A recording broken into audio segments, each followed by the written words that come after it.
बिस्मिल्लाहिर्रहमानिर्रहीम। अस्सलाम वालेकुम काश्तकार भाई, हमारे मुल्क में 1 करोड़ एकड़ से ज़्यादा रकबा ऐसा है जो कलराटा है, शोरज़दा है, नमकियात वाला है। हमारे काश्तकार दोस्त ऐसे रकबे के ऊपर या तो काश्तकारी ही नहीं करते, और अगर करते भी हैं तो गंदम की फसल काश्त करके इतनी कम पैदावार ले रहे होते हैं, यानी 25-30 मन फी एकड़ पैदावार ले रहे होते हैं, जिससे उनके खर्चे ही पूरे नहीं होते। वो दिल बर्दाश्ता होकर काश्तकारी छोड़ देते हैं, और ऐसी ज़मीनों के ऊपर जब काश्तकारी को छोड़ दिया जाए तो ये ज़मीनें मज़ीद ख़राब हो जाती हैं। काश कभी ऐसी ज़मीनें जो कलराटी हों, शोरज़दा नमकियात वाली हों, ऐसी ज़मीनों के ऊपर आपको कौन सी गंदम की वैरायटी काश्त करनी चाहिए, कौन सी खादों का इस्तेमाल करना चाहिए, या यूँ समझ लें कि कौन कौन से काम आपको करने चाहिए, इसके बारे में आज हम बात कर रहे होंगे। आपको 7 पॉइंट बता रहे होंगे। अगर हमारा काश्तकार दोस्त इन 7 चीज़ों के ऊपर अमल कर लेता है तो वो ऐसी ज़मीनों के ऊपर गंदम की फसल काश्त करके बेहतरीन पैदावार हासिल कर सकता है। अगर आपने हमारे चैनल सब्सक्राइब किया, चैनल को सब्सक्राइब कर दें, साथ में बेल के बटन को दबा दें ताकि फसलों के मुतालिक हम जितनी वीडियो बना रहे होते हैं वो आपको बर वक्त मिल सके। काश कोई पहला काम जो आपने करना है वो वैरायटी का इंतखाब, यानी गंदम की आपने फैसलाबाद 2008 वैरायटी काश्त करनी है, या उजाला वैरायटी काश्त करें, या दिलकश वैरायटी काश्त करें और भरपूर पैदावार हासिल करें। दूसरा काम जो आपने करना है वो ये करना है कि आपने जिप्सम का इस्तेमाल करना है। जिप्सम का इस्तेमाल आपने कुछ इस तरीके से करना है कि गंदम की फसल काश्त करने से 15-20 दिन पहले आपने डबल हल चलाना है, रोटावेटर चलाएं, 15 से 20 बोरी जिप्सम का धूड़ा करते हैं अपने खेत के अंदर, भर के पानी लगा दें।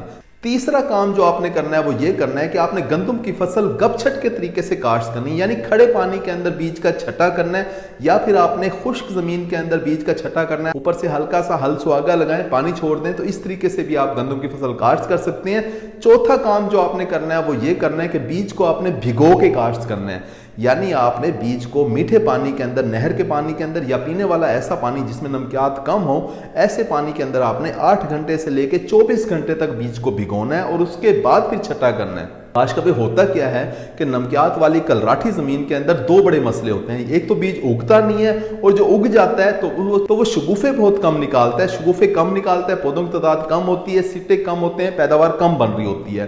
तो उगने का जो मसला आपने हल करना है वो कुछ इस तरीके से करना है कि आपने बीज को भिगो लेना है। बीज को भिगो के जब आप काश्त करेंगे तो पानी बीज के अंदर होगा, वो जिसका उगाव बहुत अच्छे तरीके से मुकम्मल होगा।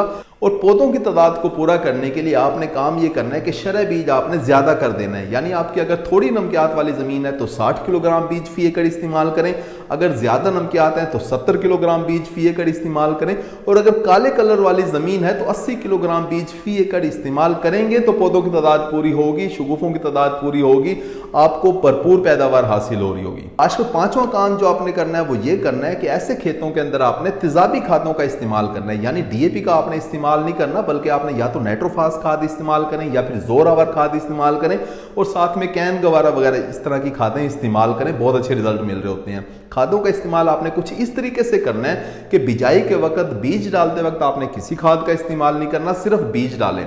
उसके बाद आपने पहला पानी जल्दी लगाना है थोड़ा सा, यानी 18 दिन के बाद पानी लगा दें, और साथ में तमाम खादों का इस्तेमाल कर दें। यानी अगर आप नाइट्रोफास खाद इस्तेमाल कर रहे हैं तो 2 बोरी नाइट्रोफास खाद की इस्तेमाल करें, साथ में 1 बोरी अमोनियम सल्फेट खाद की इस्तेमाल करें, और साथ में 1 बोरी पोटाश एसओपी खाद की इस्तेमाल करें। तीनों खादों को मिक्स करें, छटा करें और पानी लगा दें। दूसरा पानी भी आपने जल्दी लगाना है। आमतौर पे ऐसे रकबों के अंदर पानी पतले लगाए जाते हैं लेकिन जल्दी जल्दी लगाए जाते हैं। दूसरे पानी के ऊपर भी आपने आधी से 1 बोरी यूरिया खाद की इस्तेमाल करनी है, साथ में 2 किलोग्राम सल्फर इस्तेमाल करना है। तीसरे पानी के ऊपर आपने 1 बोरी कैन गवारा खाद की इस्तेमाल करनी है। काश छठा काम जो आपने करना है वो ये करना है कि ऐसी जमीनों के अंदर आपने सल्फर का इस्तेमाल या सल्फ्यूरिक एसिड, गंधक के तेजाब का इस्तेमाल आपने ज्यादा करना है। यानी अगर आपकी काले कलर वाली जमीन है तो फिर तो आपने तेजाब, गंधक का तेजाब लें और उसका इस्तेमाल करें।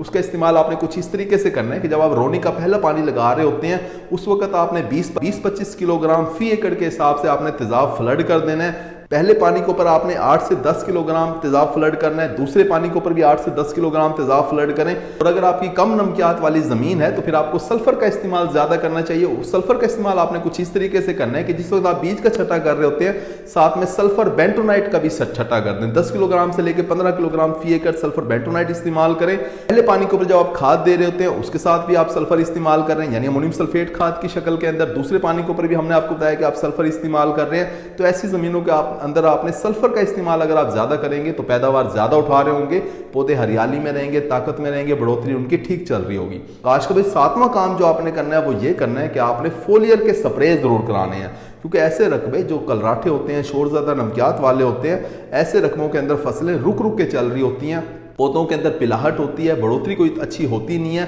तो आपको चाहिए कि आप फोलियर स्प्रे करवाएं। फोलियर स्प्रे आपने करवाना है जिंक का, बोरान का, यूरिया का और पोटाश का।